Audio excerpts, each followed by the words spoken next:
Welcome to Health Hacktivators with lifestyle medicine doctor, GP and longevity expert Dr. Alka Patel. This show will help you to discover a hidden health hacking code that unlocks your phenomenal potential for an outstanding health span, lifespan and wealth span. The show features candid conversations with celebrities, influencers and industry icons, real life stories and cutting edge health activating advice that other doctors might not tell you. Discover why now is the time to join the strategic self-care revolution and experience the profound effects this will have on your personal and professional success. Now, here is your host, Dr. Alka Patel. Hi, hey, and hello, Health Hacktivators. Chicken or egg? Which comes first? Do you take the action, do the thing you need to do to get healthy first, and then make the mindset shifts to keep the motivation going? Or do you make up your mind first and then with determination and grit, take the actions? Chicken or egg? Well, my guest today is going to tell you what he did. Steven Rawlingson is an impressive entrepreneur. He's the CEO of Samuel Knight International. It's an international recruitment business. And his revenue in this company has increased from 12 million to 24 million. How has Steve made this possible? Well, he's done it by making health the number one priority for himself and his team. Before we get into today's show, please do support today's show partner, Youth and Earth. Youth and Earth have a range of products that I love to use myself to supercharge my metabolism, to support my health, and to slow down cellular aging. Just be sure you click the link in the show notes for exclusive offers, which Youth and Earth are so generously giving for listeners of this show. Hello, Steve. Wonderful to have you here on the show. Hello, how are you? Yeah, awesome. Thank you. So, look, I want to kick off by taking you back to BC, right? Before change. Because I know you've had a huge amount of change in your life. So take us back to kind of your life and your lifestyle before the big shifts happened, before the big changes took place. So around about 2018, I weighed about 21 stone. I was unhealthy. I had the mindset of I just needed to work 15, 16 hours a day, and I wasn't really fueling my body with the right things. So the atmosphere that I was in terms of relationships and friendships and the way that I was just living my life was pretty poor. I raised investment in 2018. So this would have been back end of 2018, early 2019. And within that investment, I have to have what's called key man insurance. Oh, yeah. And I just accepted that my life was work. And I didn't care about how I felt internally or anything. I put a lot of facades out there. And within that key man insurance, I had to have these quite intense medicals every 6 months. Yeah. So I had the first one when we raised the investment, and they kind of said, okay, you're a bit overweight, but sort it out. We'll give you key man insurance. Then about a year later, I had to have another medical. And I remember going to the doctors, having this medical. And this isn't just a medical where they check you, where they check your blood pressure and then that's it. This is like an intense 3-hour process. So I have this medical, and then the doctor, at the time I was, I would have been about, maybe about 36. And as I say, 21 stone. He basically advised me that I had the blood pressure of a 60-year-old. Wow. My cholesterol was that of a 65-year-old. And these machines that he was using on me could essentially predict what was going to happen further down the line. And he said, look, if you don't make a change with your health, by the age of 65, there's a high possibility that you'll have a cardiac arrest. And he kind of gave me some advice, and he was like, look, whatever's going on in your life or whatever you're surrounded by, like, what's that one thing? What's your why? What's that one thing that drives you? And my one thing that drives me, and my why is my kids. I'm a full-time single dad of a teenage son and a teenage daughter. Unfortunately, their mum's not with us anymore. So my kids are my life. And, I kind of sat there, and when he said this to me, it kind of opened my eyes, and I thought, I really need to do something. So what he said was, look, I'm going to sign off the key man insurance today, but I want you to come back in 3 months' time, and I want you to show me that you are willing to make a change. He said, you're 21 stone, and ideally I need you to get to about 18. I'm 6'4", so I'm not a small lad. He said, so go away, join the gym, and start looking after yourself, and think about what I've spoken to here. And that was the start of not just losing weight. That was the start of changing everything in my life. Because as soon as you start focusing on your health, there's a ripple, isn't there? It's a really hard thing to get going, though, and I'm sure you can appreciate this. It's like that. You put it off, and you're like, oh, I'm ashamed of what I look like. My mindset was all over the place. I've always been quite positive, but if I look back on that now, there was probably a lot of facade there. It was like I was projecting this positive energy and this positive mindset, but actually internally it was cutting me up. And that was the start, really. Okay. Wow. So there's a lot there to sort of really unpack, a lot going on. And really interesting that you kind of talk about this moment when he said, look forward. When you're 65, you will have had a cardiac arrest, and that there's moments like that really kind of cause that shake up. But there's also a lot of people, Steve, that these things don't cause that shake up. We know lots of the health risks about smoking and alcohol, and how we eat and how we move and how we sleep, and it doesn't give us that shake up. And I think there's something really interesting you've talked about there, which is that driver, that motivation. Like, unless you've got a burning reason to change, you won't. Because look, there you are, like throes of life, 36 years old, intent on kind of being driven by your work, which we see so much of, and that drive for work. Sometimes it feels like it's passion because you love it and you're intense about it. And sometimes there's another reason that you're kind of so intent on the work and everything else gets forgotten. But it's coming back to what is your biggest motivating factor. And I don't think people really stop and pause. They're kind of down at their feet, head down, crack on with the day, and everything else gets forgotten. The why kind of gets forgotten in that. So what would you say is, what's going wrong? Like, let's look at people who are listening, just like you were kind of at that age, driven by their work, even passionate about their work. Why is this not always the right way to kind of step forward in life? Do you know what? There was so much that was going wrong in my life. I'd surrounded myself with people that had this kind of this view on life that we just exist and it's negative, and there was a lot of negative energy around me. I'm quite a spiritual guy, and there was a lot of negative energy around me at this point. The relationship that I was in was quite toxic. Again, that was quite negative. Work was pretty much was my savior, because I had a lot of responsibility. I'd just raised institutional investment. At this point, I was employing probably around 40 people. So even though inside I had these anxieties and this health anxiety, and I knew I was suffering from health anxiety because I remember sitting and thinking, I don't want to go to the gym, because if I go to the gym, what happens if I have a heart attack? Because I was that unhealthy. Right. So there was that barrier to stop me getting through that. And there was just loads and loads of things. I was eating unhealthy. I was drinking probably 3-4 times a week. I was smoking. It just wasn't it. It wasn't it. Nothing around me at that time, apart from my kids, was positive. And it's kind of like, as soon as I accepted that, you need that grit and that motivation to really break out of that cycle. But you know what? I'll be honest. Within 2 weeks of starting the gym, that cycle started unraveling.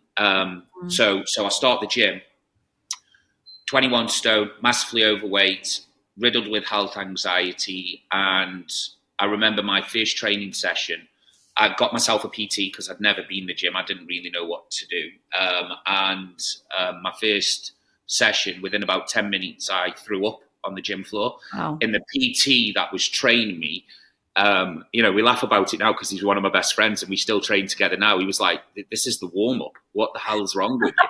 And I thought that was the session. And then I just stuck at it. And every morning, that motivation, get up. And I would literally challenge myself every morning, just get up, go to the gym. I started waking up at 5 o'clock. I started I cut alcohol out completely. I literally went for about a year. I don't drink that much now, probably, I don't know, once a month. I'm not teetotal like I was back then, but I cut alcohol completely out of my life. I cut wheat out of my life, and I started just gradually eating more healthier. And within 2 to 3 weeks, I have an addictive personality, and it just clicked. And I was like, wow, after 2 weeks, after 3 weeks, I was like, okay, I still wasn't seeing the change, but inside I started feeling like I started feeling more positive. And then after about 3 months, I went back to the doctors and I'd lost 1.5 stone. And he said, wow, I genuinely didn't believe you would do it. He was like, right, okay, well, I'm going to sign you off your key man insurance, but I want you to go and do another stone in 3 months. Okay. So 3 months later, I go back and I dropped about 3.5 stone. Right. So I in total, 3.5 stone in 6 months. And he said, well, you definitely found your why, didn't you? Yeah. But at this point, I'm in this cycle. And then all of a sudden, what I start looking at is not just my physical health, because at this point people started seeing the change. I was getting complimented on, wow, Jesus, you're looking really good. Like, how much weight have you lost? And then, the alcohol completely cut out of my life. So my mind started, the facade of this positive energy and this positive mindset, it was no longer a facade. I was like, wow, I'm feeling good. I'm feeling great. I know I'm more structured. I've got better processes. I'm waking up every morning. I'm feeling good. I'm going to the gym, eating healthy. I'm fueling my body with good things. And then all of a sudden, I started looking at all of the other negative aspects in my life. And literally, like, I was quite brutal. I would say out of 100% of the people that were surrounding me, 96% of them were cut out of my life. Wow. Everybody who had a negative impact on my life. And I see these, I follow a lot of Instagram accounts that give me motivation in the morning. I still, I go to the gym 6 days a week now. I still eat healthy. As I say, my alcohol consumption is barely minimum. I've only got a really small circle of people around me now who have the same mindset as me, the same drivers as me. And it is true, if you surround yourself with negative energy, all of a sudden you're sinking. And even if you're not a negative person, you are your surroundings. And as I say, I cut these people out of my life. And within a year, I'd gone down from 21 stone to about 16 stone. And then and then the next year, so I've been on this process now. My change was about 4 years ago. And then I got down to a healthy weight of around about 14 and a half, 15 stone. And I've just maintained that now for the last few years. Well, first of all, amazing that you kind of found this ripple effect that then it literally rippled through so many aspects of your life. And I always talk about this synergy, it's just start with the one thing. Don't try and chase everything, because everything will just connect and will just flow. But interestingly, I really love your views a bit on kind of chicken and egg here. So I talk to a lot of people. I have a lot of clients who go through kind of lots of significant physical and mental, emotional changes as well. What comes first, Steve? Because particularly when you're looking outwardly, you're making this physical change in your body, right? You've gone from the 21 stone down to the 16 stone. Outwardly, there's this chase to look different. Yeah. But did the mindset shift need to come first in order for you to achieve that? Or did you need to see the physical change in your body to believe even that it was possible to then allow that to change? So I'd love to know what your experience was.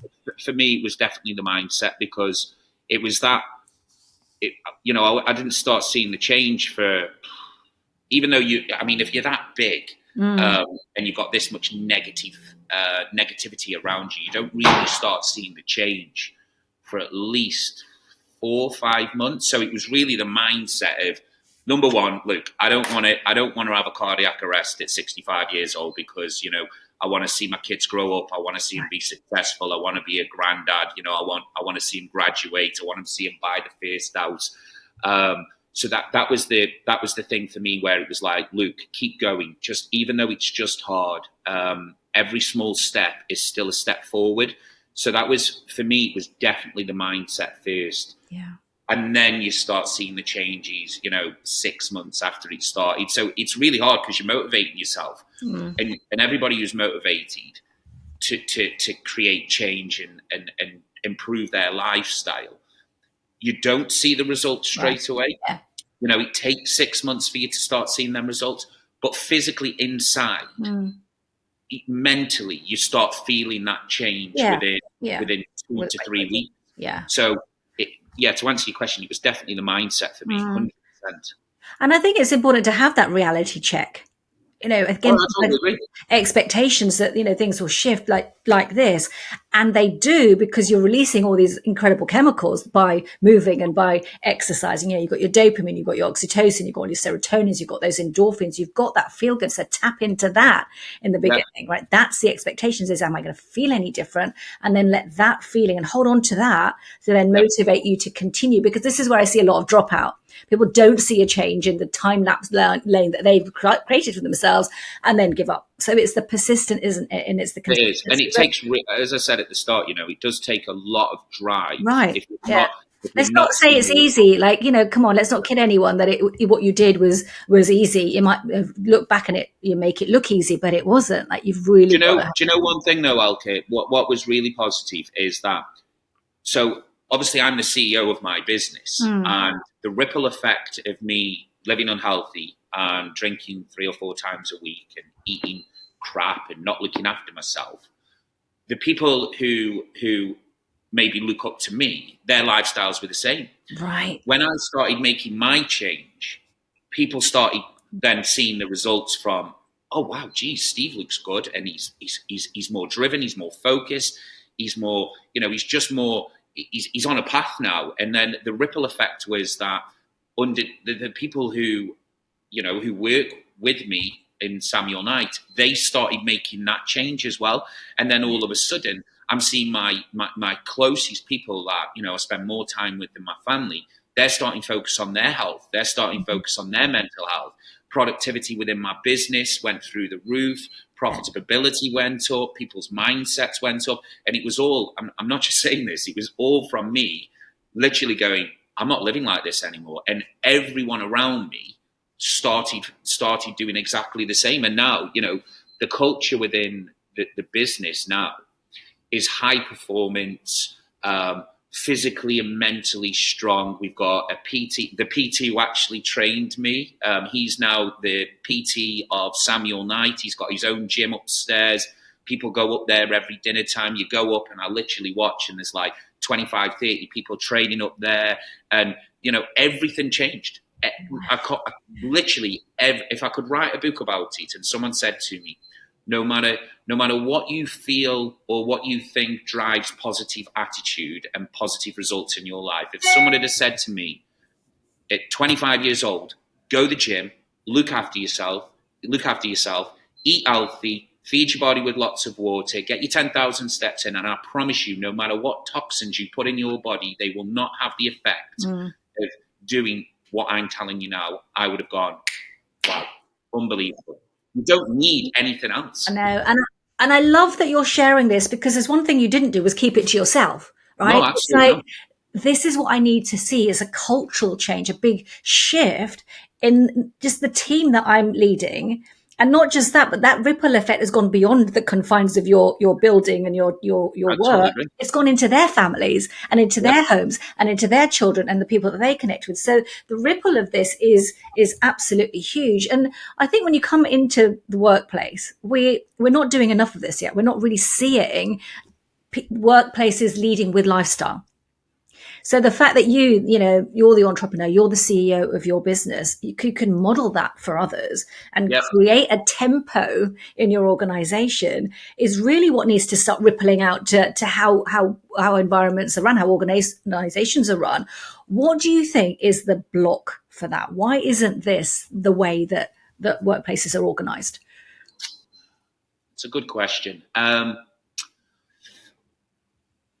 I don't know the answer, if I'm honest, Alka, because it could be that, look, as humans, from a psychological point of view, no one wants change, and we make excuses like, "Oh, I don't have time. I'm the boss of this, or I've got my family at home, and I don't have time." But actually, if you analysed the whole of your day and you sat and looked at where you wasted your time, and if you just spent 1 hour in the gym, and rather than having that beer on a Monday, you had an orange juice with your dinner, or rather than having that wine as a family on a Wednesday, you have apple juice, or it's just we make excuses as humans, and you're either really, really focused on your health from the off as you move into adulthood. This is what I believe, or something needs to happen, or you need that kind of kick up the arse to go, I have to make a change,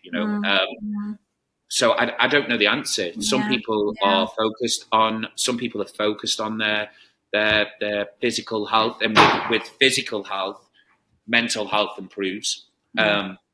Because no matter how hard my day gets now, or being a full-time father to a teenage daughter who's 15 years old going on 21, no matter what life throws at me now, I can hand on heart say that my mental well-being is stronger and more focused than ever before. And that all stems from being healthy, eating healthy, and surrounding myself with positive people and positive energy. So I don't know the answer, if I'm honest. You either want to make the change.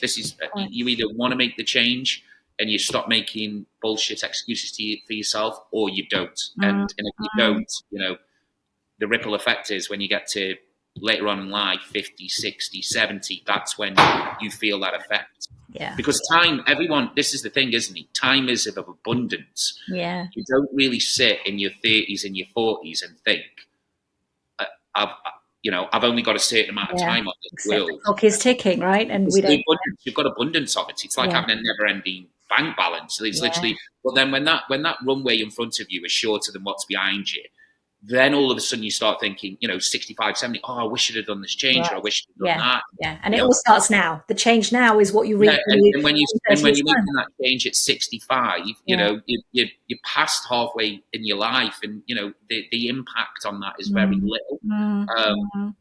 So you either want to make the change or you don't. 100%. And I think there's probably a couple of things that happen. One is we tend to compartmentalize, i.e., lifestyle changes, focusing on my health, focusing on me happens at home.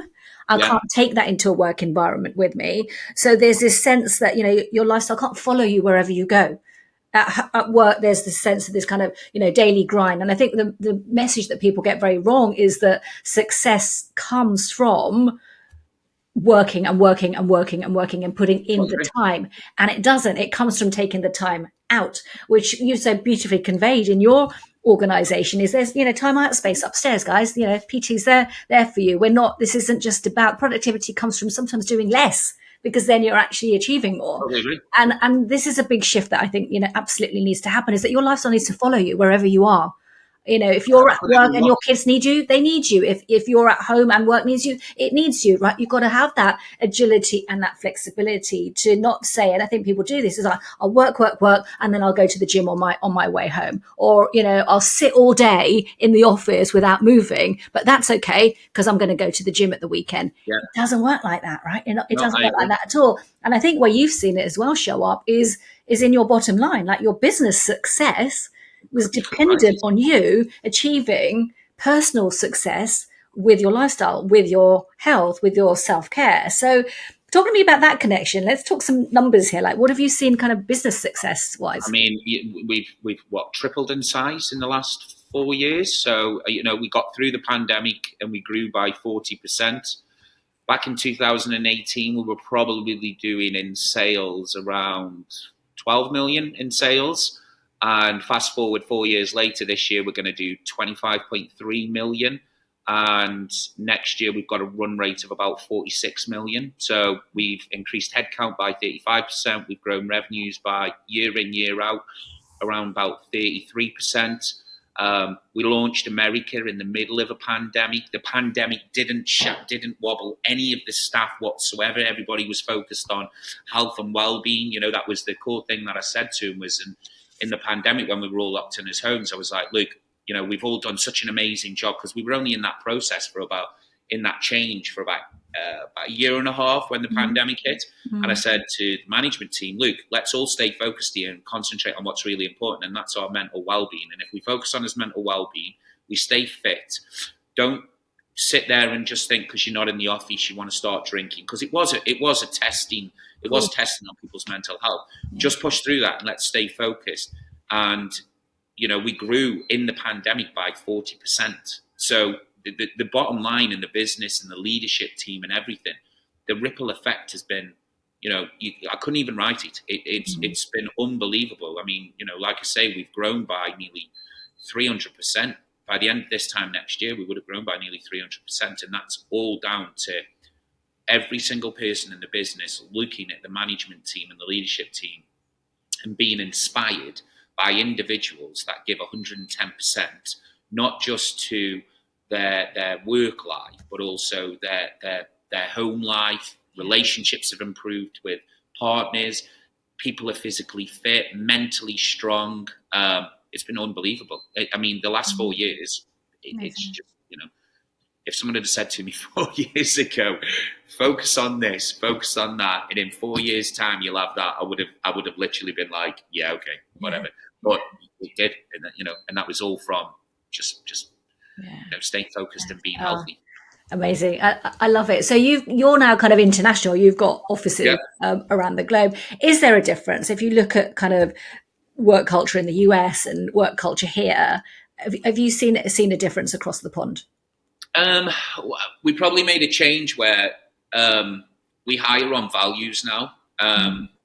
Rather than before in the past, we would hire on people's skills, being able to do the job. We hire on values. So, you know, and then values are they're passionate about the families, they're passionate about themselves, they're healthy, you know, they want the best for themselves. The work is, they're in terms of their motivations and aspirations, they aspire to be the greatest that they can be. The culture in the US, if I'm honest, we've got it right. The culture across the whole of the globe is the same. The ripple effect from the UK went to the US, from the US to APAC regions. I mean, literally, we've got that continuity across the culture of the business that everybody is focused on their own health, their mental well-being, and the results off the back of that, and not about sitting at your desk for 10 hours a day thinking that you haven't got time. It's go out there, spend time with your family because these are your loved ones,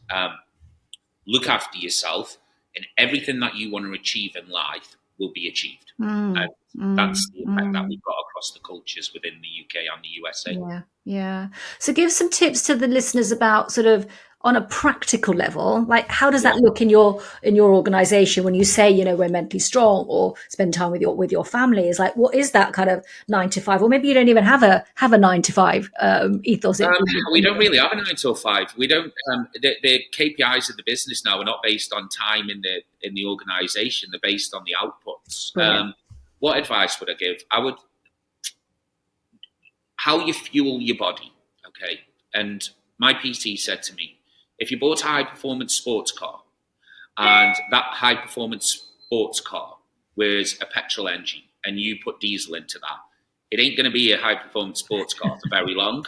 So if you think about your body and you want to achieve greatness and you want to elevate yourself and you want to progress your career, and not everyone wants to do that, but if you want to make a difference as a CEO, as an entrepreneur, or even as a trainee and you have aspirations to be a manager or a director in that business, you aren't going to do that by fueling your body with the wrong things. You have to, again, coming back to the sports car analogy, you have to fuel your body with the best possible fuel to be able to get the maximum output. So that's the starting point. And that for me is really important.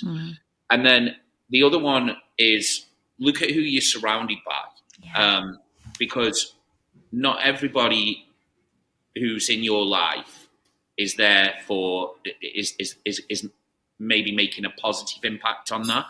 And you are your surroundings. So the second advice I would be is look at your surroundings. You know, are you in a circle? Are people around you that have the same aspirations as you, are supportive of you? You know, they have love and compassion for you. And if they're not, then you're only here once. Why would you surround yourself with that negative energy? So that would be the second thing. And then the third thing, if I'm honest, is just stay focused and stay disciplined, because it's not motivation what drives me now, it's discipline. My motivation has always been my kids, and that's always going to be the case, but it's more discipline now, where every morning, and some mornings I don't want to wake up and go for a 5K run when it's -2 outside. I mean, I live in Newcastle, it's freezing, and I do 5K run at least 2 or 3 times a week, maybe even 7K. And when you open that door and you go outside and it's absolutely Baltic, the last thing I want to do is go for a 7K run. But that discipline inside me is get your ass out that door, because in 40 minutes time, you're going to be coming back home and you're going to feel amazing. And that discipline, you have to find that discipline. You have to find your why. And once you've got that, there's no stopping you. So they would be my 3 bits of advice. Oh, amazing. I think those are, that's a really, really strong, solid foundation to kind of leapfrog off. An interesting thing you talked about there was people and who you surround yourself by. Yeah. And it sounds as though you kind of almost went through my phone book. I'm going through this transition. Not you, not you, not you, not you. Now, that's not an easy thing to do, Steve, is to let go of people, because there's always this sense of perhaps kind of the not knowing and the kind of being alone or making the wrong decision. Again, how do you do that? How do you let go of people, whether that's in a marriage, in a relationship, in your organization, and the practical side of it? Like, it's not easy to say, I don't need you in my inner circle. How do you do that?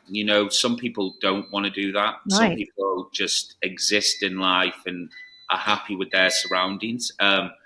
Each person's different. I don't think anyone's the same. How I did it, I was pretty brutal, because for me, I was surrounded by negativity. I was surrounded by people that didn't want to push themselves or didn't want to elevate, and every day's a gloomy day. Even if it's sunny outside, it was raining, and that for me, that's just. For me, it just wasn't the situation that I wanted to be in. And I was literally, as you say there, I was quite brutal with it. I was like, right, from, I think within 3 or 4 weeks of me training, it was literally like, that's it. You're no longer in my circle. Ended relationships, moved away from friendships, and literally, started right back from scratch of who I am, my foundations, my values, and again, fast forward to 4 years now, my inner circle is really small. I've got some, I've met new people who have become really, really good friends who have the same positive mindset as me. These will probably be my friends for, the rest of my life. My relationship now that I've got with, my new partner is unbelievable. She's amazing. She's positive. You either want that or you don't. Yeah. There's no right or wrong answer. Yeah. If you're happy with being surrounded by negative people who, this negative, horrible energy that, for me is like my bloody toxin. I can't be surrounded by people like that, because it just reflects on you, and you're like, oh my God. And obviously everyone now calls me Mr. Bloody Positive, because I literally look at every single aspect of my life and think, I feel blessed and humbled every day to wake up and know that I've got 2 amazing kids, a beautiful relationship with my missus, amazing friends in this fantastic business that everybody's striving towards the same thing. But that is my thing. It might not be one of your listeners' thing. It just depends on what they want, isn't it, really, at the end of the day?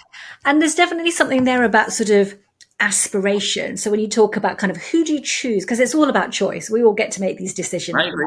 No one, whatever people say that I don't have a choice, we do. There is always that moment of decision. But there's that something about kind of aspiration. So say, you want to run, but you don't really identify as a runner. Well, surround yourself by people who run. Right. If you want to be a millionaire, but you aren't one yourself, why not surround yourself by people who already are millionaires? Because again, that absorption and that energy you get from people, as well as the kind of knowledge and the skills, and just really tapping into that is incredible. And I think people don't do that. They hold themselves back. Oh no, I'm not a runner. Oh no, I don't have that same level of business success. No, I'm not a millionaire. So you hold yourself back. But these are the very people to get yourself around. So who are those for you then, Steve? Maybe we'll kind of wrap up, but for you, that kind of next level of aspiration, because I do believe, part of kind of human drive is evolution. We've all within us got this innate sense to grow. So what is it for you? Who are you now kind of surrounding yourself by from a look, money's never really been, it's never really been a driver for me. So surrounding myself with wealthy people, that doesn't, well, for me, what is wealth? I feel like I'm the wealthiest man in the world because of the life that I've got now compared to what I had, 4 years ago. So, in terms of wealth, I've got 2 amazing kids who are fit, healthy, and hopefully I inspire them. And, and I'm a good dad to my kids. I'm in a beautiful relationship, so I feel wealthy there. For me, what's next is, again, just evolving rather than evolving on my own now. I'm surrounded by amazing people who I want the best for them. They want the best for me, and it's evolving together. So for me, what's next is that just continue to elevate, but elevate as a group. And for me, always staying focused, being a good partner, being a good dad, and leading my business as best I can, staying healthy, staying focused, staying driven. And having that purpose in my life, which is, is just to keep pushing myself forward and elevating myself. And that's it. That's it, really. I mean, I'm surrounded by, like I say, my circle of friends are amazing. My relationship's amazing. My kids are amazing. So I'm very lucky. Okay. I am lucky to go through the change that I went through and to come out the other side and have the life that I've got now. Yeah. And timing is everything, isn't it? It was at a time when that needed to happen, and look at the change that's happened as a consequence of that. Yeah, so I guess finally then, Steve, Mr. Positive, why not leave us with a positive affirmation? A positive affirmation. Get in the gym, stay focused, be disciplined, and don't consume as much alcohol as what you want to do. Look, you are who you are, and I guess how I would round it up is not everyone in your life is going to be there for the full journey, and you're the most important thing in your life. So if you push yourself forward, you look after yourself, everything around you, your surroundings and everything will change, and you'll elevate yourself and be successful, whatever that looks like for you. Love that. You are the most important part of your life. Yes. Amazing. Exactly. Thank you, Steve. It has been a real pleasure talking to you, really kind of looking at BC before change and AC after change, and really kind of understanding what a huge difference that can make, not just for you being important in your own life, but also for the people that you choose to surround yourself by as well. So amazing. Thank you. You're welcome. Thanks, Alka. What an enlightening and inspiring conversation that was. So what if health was the number one priority for every organization? What if every organization, small or large, was led in the way that Steve does? Not just leading by example, but leading by provision, providing employees with the tools that they need to optimize their personal health so that they optimize the health of the business. Because there's no denying, is there? There's no denying the connection between wellness and wealth. So next week, I will look into more detail at this workplace well-being and what I believe will make the biggest difference. I'll see you next week. And in the meantime, I wish you a health activating day.